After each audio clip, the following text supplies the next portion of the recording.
Hello everyone and welcome back to my channel. आज मैं explain करने वाली हूँ 2023 में रिलीज हुई एक तमिल ड्रामा थ्रिलर पार्किंग। इस मूवी को IMDb में 7.9 आउट ऑफ 10 की रेटिंग मिली है और उसी तरह ये मूवी काफी अच्छी भी है। तो चलिए एक्सप्लेनेशन स्टार्ट करते हैं।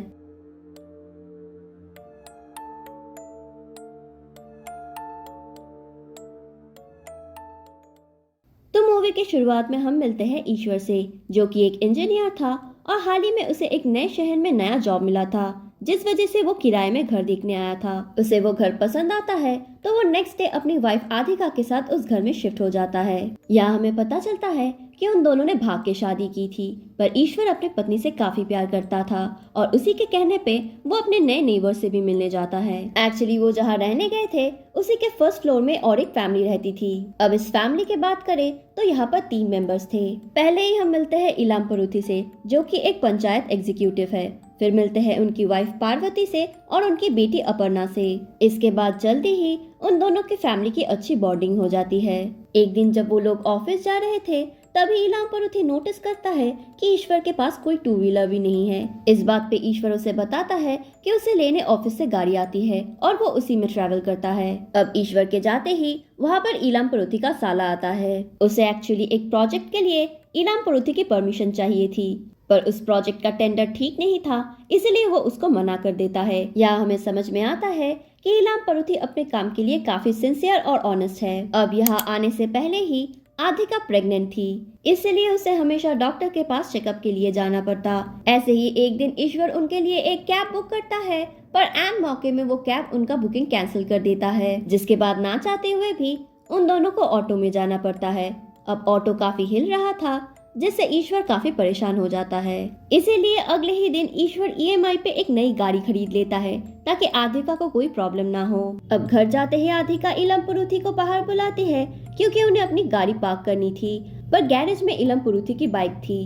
अब अचानक उनके पास गाड़ी देख के इलम परुथी को थोड़ा शॉक लगता है, पर वो बाद में जाके अपनी बाइक साइड कर देता है। इसके बाद से ही कभी इलम परुथी को या तो कभी ईश्वर को पार्किंग लेके थोड़ी प्रॉब्लम होती, क्योंकि इतने से छोटे जगह में एक कार और एक बाइक रखना थोड़ा प्रॉब्लमेटिक था। साथ ही अपने गाड़ी को रोज साफ करने के लिए ईश्वर ने एक लड़के को हायर किया था, जिसको इलम परुथी बिल्कुल भी पसंद नहीं करता था। ऐसे ही उनकी लाइफ चल रही थी, पर एक दिन थोड़ी सी प्रॉब्लम हो जाती है। दरअसल एक दिन इलाम परुथी जब अपनी बाइक पार्क कर रहा था, तब गलती से ईश्वर के कार में एक स्क्रैच लग जाती है, जो इलाम परुथी नोटिस नहीं करता। अगले दिन ईश्वर जब उस स्क्रैच को नोटिस करता है तो वो इलाम परुथी से पूछता है कि कहीं उनसे गलती से ये स्क्रैच तो नहीं हो गया, पर इलाम परुथी साफ मना कर देता है। पर तभी ईश्वर अपने कार के पेंट को इलाम परुथी के बाइक में नोटिस करता है, जिस बात से इलाम परुथी को समझ में आ जाता है कि शायद गलती से उसी से कार स्क्रैच हो गई है और वो अपनी गलती मान लेता है। पर उल्टा ईश्वर उन्हें एटीट्यूड में बताता है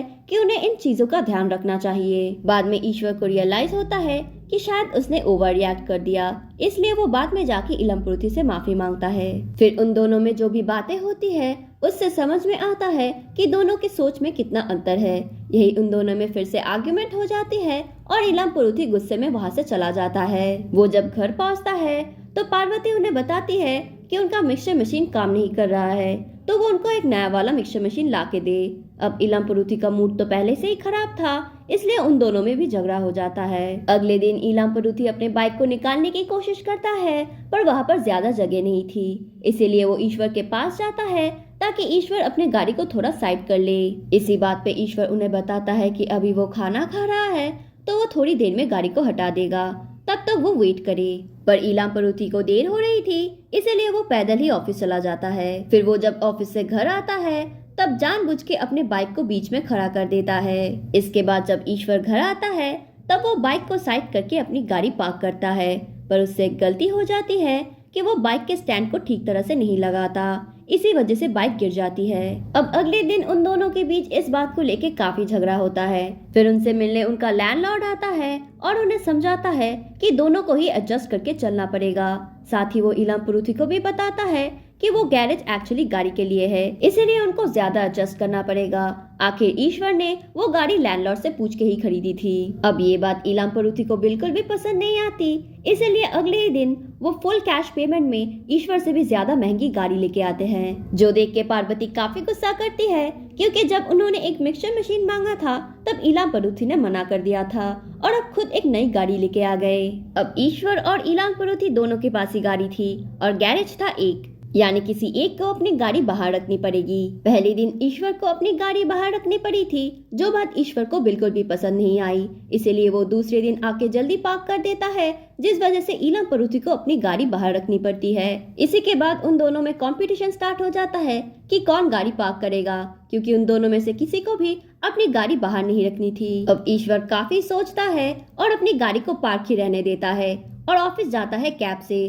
ताकि उसे गाड़ी निकालनी ही ना पड़े। अब ये सब इलाम परूथी नोटिस करता है और उसे काफी गुस्सा आता है, इसीलिए वो भी प्लानिंग प्लॉटिंग करता है और ईश्वर को बताता है कि उसका मोटर खराब हो गया है। अब मोटर गैरेज में ईश्वर की गाड़ी के नीचे था, तो उसे अपनी गाड़ी हटानी ही पड़ती है। ईश्वर वहाँ काफी देर वेट करता है, पर इतना टाइम लग रहा था इसलिए वो वहाँ से चला जाता है। इसी बात को इलाम परूथी नोटिस करता है और अपनी गाड़ी पार्क करने के लिए लाता है, पर वो जब गाड़ी पार्क करने ही वाला था तभी ईश्वर बहुत स्पीड से आता है और अपनी गाड़ी पार्क कर देता है। इसी वजह से इलाम परूथी का एक्सीडेंट होने वाला था, पर वो जैसे तैसे बच जाता है। इसके बाद वो गुस्से में आके ईश्वर की गाड़ी का कांच तोड़ देता है, जिसके बाद उन दोनों में फिर से झगड़ा स्टार्ट हो जाता है। इसी दौरान इलाम परूथी उन दोनों की शादी के बारे में उल्टा सीधा बोलने लगता है, जिस बात पे ईश्वर काफी गुस्सा हो जाता है और उसे एक थप्पड़ मार देता है। इसी वजह से इलाम परूथी का लुंगी भी खुल जाता है और सबके सामने उसे बेइज्जती फील होती है। अब आधिका को लैंडलॉर्ड फोन करता है और काफी बातें सुनाता है, जिसके बाद वो लोग डिसाइड करते हैं कि वो लोग यहाँ से चले जाएंगे और किसी और जगह पे रेंट पे रहेंगे।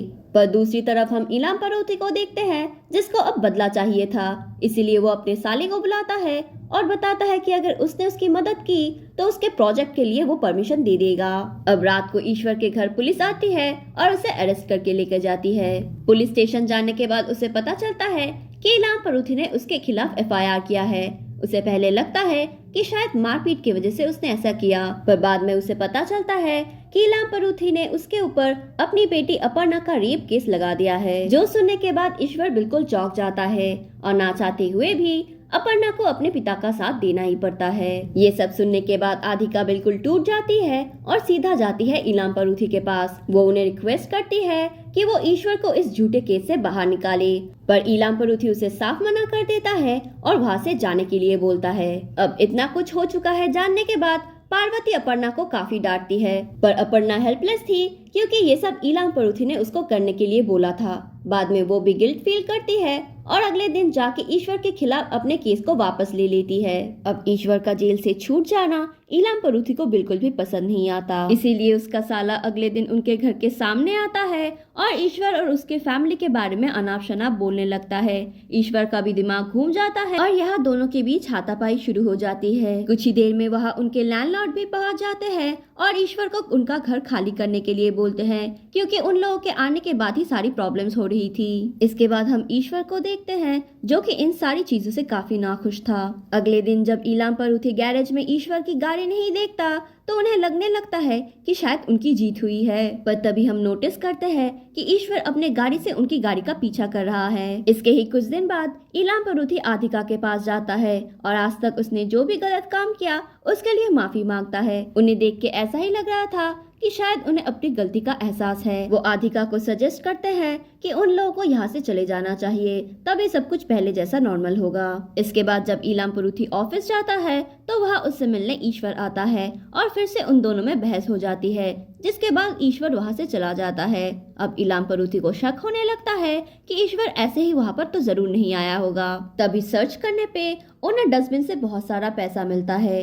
इलाम परूथी उन पैसों को लेके बाहर जाने ही वाला था कि अचानक वहाँ पर एंटी करप्शन के ऑफिसर्स आ जाते हैं। अब वो लोग वहाँ आते ही इलाम परूथी का रूम चेक करने लगते हैं, पर उनको वहाँ पर कुछ भी नहीं मिलता, क्योंकि इलाम परूथी ने सारा पैसा फैन के ऊपर छुपा के रखा था। उनके वहाँ तभी इलेक्ट्रिसिटी नहीं थी, इसीलिए पैसों का नीचे गिरने का चांस भी कम था। पर तभी अचानक इलेक्ट्रिसिटी वापस आ जाती है और सारे पैसे नीचे गिरने लगते हैं। इसी के बाद वो लोग इलाम परूथी को अरेस्ट करके लेके जाते हैं। इलाम परूथी अब सस्पेंडेड हो चुका है और बरसों से कमाई उसकी सारी इज्जत मिट्टी में मिल चुकी है। अब हम इलाम परूथी को नोटिस करते हैं जो अभी बदले की आग में जल रहा था और वो अपने बदले के लिए किसी भी हद तक जा सकता था। इसके बाद रात को इलाम परूथी ईश्वर के गाड़ी के सामने जाता है और उसके टायर्स ढीले करने लगते हैं। इसी बीच गलती से गाड़ी का सायरन बज जाता है और इलाम परूथी वहीं पर छुप जाता है। आवाज सुनने के बाद ईश्वर नीचे चेक करने आता है पर उसे कुछ भी नहीं मिलता, इसी वजह से वो वापस चला जाता है। अगले दिन जब ईश्वर अपनी वाइफ को लेके डॉक्टर के पास जा रहा था तभी रास्ते में उनकी गाड़ी की टायर निकल जाती है और दोनों मरते मरते बचते हैं। बाद में जब ईश्वर को पता चलता है कि उसके गाड़ी के टायर के साथ किसी ने छेड़खानी की थी तभी वो समझ जाता है कि लास्ट नाइट इलाम परूथी ने ही ऐसा कुछ किया होगा। वो गुस्से में घर पहुंचता है और एक बैट के सहारे इलाम परूथी के गाड़ी के कांच को तोड़ देता है। वो गुस्से में बोलने लगता है जब झगड़ा उसके और इलाम परूथी के बीच में है तो उसने बीच में आधिका और उसके होने वाले बच्चे को क्यों घसीटा। आज उसके वजह से ईश्वर के साथ साथ आधिका और उसके होने वाले बच्चे की भी जान जा सकती थी। अपर्णा और पार्वती को जब ये सारी बातें पता चलती है तो वो लोग इलाम परूथी के साथ झगड़ा करते हैं और फिर घर छोड़ के वहाँ से चले जाते हैं। दूसरी तरफ आधिका भी काफी डर चुकी थी और वो जल्द से जल्द दूसरे घर में शिफ्ट करना चाहती थी। इतना कुछ होने के बाद भी ईश्वर इलाम परूथी से मिलने जाता है। वहाँ जाके उन दोनों में फिर से बहस होती है और गुस्से में आके इलाम परूथी ईश्वर के सर में एक कांच का बोतल फोड़ देता है। इसके बाद वो ईश्वर के बॉडी को घसीट के किचन की तरफ ले जाने लगता है। तभी ईश्वर को आधिका का फोन आता है और उस फोन कॉल को इलाम परूथी उठाता है। तभी उसे पता चलता है कि आधिका गिर गई थी और शायद उसका वाटर ब्रेक हो गया है। इसके बाद इलाम परूथी ऊपर जाता है और आधिका को कुछ देर देखने के बाद वहाँ से नीचे आ जाता है। तभी आधिका भी बेहोश हो जाती है। फिर जब इलाम परूथी वापस अपने घर आता है तो देखता है कि ईश्वर को होश आ गया था। वो उसके ऊपर अटैक करता है और टैकल करके इलाम परूथी को घायल कर देता है। इसके बाद ईश्वर गैस लीक कर देता है और माइक्रोवेव में फोन डाल देता है। फिर घर को लॉक कर देता है और चाबी अंदर फेंक देता है। इसके बाद जब ईश्वर ऊपर अपने घर जाता है तो देखता है कि आधिका वहाँ पर नहीं थी और कुछ खून के छींटे थे। वो घबरा के जब आधिका को फोन करता है तो उसे पता चलता है कि आधिका अभी हॉस्पिटल में है और उन दोनों को एक बच्चा भी हुआ है। तभी हमें एक फ्लैशबैक दिखाया जाता है जहाँ से हमें पता चलता है कि इलाम परूथी ने ही आधिका को हॉस्पिटल में एडमिट किया था और उसके बाद वो फिर से वापस आ गया। अब ये सब जानने के बाद ईश्वर को समझ में आ जाता है कि एक छोटी सी पार्किंग के लिए वो कितनी बड़ी गलती करने जा रहा है। वो तुरंत इलाम परूथी को बचाने जाता है पर क्योंकि उसने चाबी फेंक दी थी इसीलिए वो अंदर नहीं जा पा रहा था। तभी वो दिमाग का इस्तेमाल करता है और मेन स्विच को ऑफ कर देता है जिसकी वजह से वो माइक्रोवेव बंद हो जाती है और इलाम परूथी की जान बच जाती है। अब हम नेक्स्ट सीन में ईश्वर को अपने बच्चे के पास देखते हैं। उसी हॉस्पिटल में इलाम परूथी भी एडमिटेड था। ईश्वर उसके पास जाता है और उससे माफी मांगता है। बदले में इलाम परूथी भी उससे माफी मांगता है और सीन यही कट हो जाता है। आखिर में हम देखते हैं कि उन दोनों ने ही उस मकान को खाली कर दिया। नए किराएदार जब घर को देखने आते हैं तो उनको साफ साफ बता दिया जाता है कि अगर उनके पास गाड़ी होगी तो उनको घर किराए में नहीं दिया जाएगा। तो यही थी इस मूवी की कहानी। आई होप आप लोगों को मेरा एक्सप्लेनेशन पसंद आया होगा। इसी बात पे don't forget to like share and subscribe to my channel ताकि मैं ऐसी मूवीज आपके लिए और भी लाती रहूं। मिलते हैं नेक्स्ट वीडियो पे। बाय।